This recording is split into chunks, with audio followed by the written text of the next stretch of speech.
আসসালামু আলাইকুম। সবাই কেমন আছেন? আশা করি যে যেখানে আছেন সবাই খুব সুস্থ আছেন, ভালো আছেন আর অবশ্যই কুরবানি ঈদের আমেজে আছেন। আলহামদুলিল্লাহ আমরাও তাই। তো এবার কুরবানি ঈদের মধ্যে আমার ছোট মামুনির, আরবি মামুনির কী ড্রেস কেনা হয়েছে বা বানানো হয়েছে সবগুলোই একটু, একটু করে আপনাদের সাথে শেয়ার করে রাখতেছি। কারণ আমাদের সময় কিন্তু কুরবানি ঈদে কোনো ড্রেস দেওয়া হতো না। যখনই আম্মুকে বলতাম যে আমাদের এবার ঈদের ড্রেস কোথায়? বলতো এবার তো কুরবানি দিবে, কুরবানি ঈদে কিন্তু কোনো ড্রেস লাগে না। কিন্তু দেখেন এখনকার জেনারেশনটা কেমন চেঞ্জ হয়েছে। বাচ্চারা কিন্তু এগুলো বুঝতে চায় না যে ঈদ মানে আনন্দ, তাদেরকে ড্রেস কিনে দিতেই হবে। আর তার চেয়ে বেশি সচেতন হচ্ছে মায়েরা। হ্যাঁ, মায়েরা চিন্তা করে যে বাচ্চা ঈদের দিন কী পড়বে। হ্যাঁ, আমাদের সময় কিন্তু এগুলো দিয়ে বোঝানো যেত, কিন্তু এখনকার বাচ্চাদেরকে আর এগুলো বলে বোঝানো যায় না। তো যাই হোক, মামুনির জন্য অনেক, অনেক টাইপের ড্রেস বানানো হয়েছে বেশিরভাগ বাসায়। তো ওখানে সুতির জামাও ছিল। আর এই তো মামুনি তো খুবই খুশি আলহামদুলিল্লাহ। সে ঈদের ড্রেস পেয়ে অনেক, অনেক খুশি।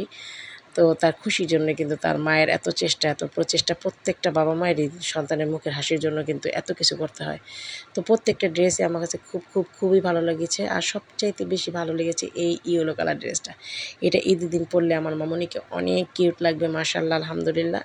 আর এই সুন্দর কিউট পুতুলটা তাহা মামুনি আরবিকে ইয়া উপহার দিয়েছে। পুতুলটা অনেক, অনেক সুইট, অনেক কিউট।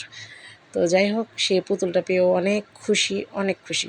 বোনের তরফ থেকে বোনের উপহার পাওয়াটা কিন্তু অনেক ভাগ্যের ব্যাপার। তো সবাই ভালো থাকবেন।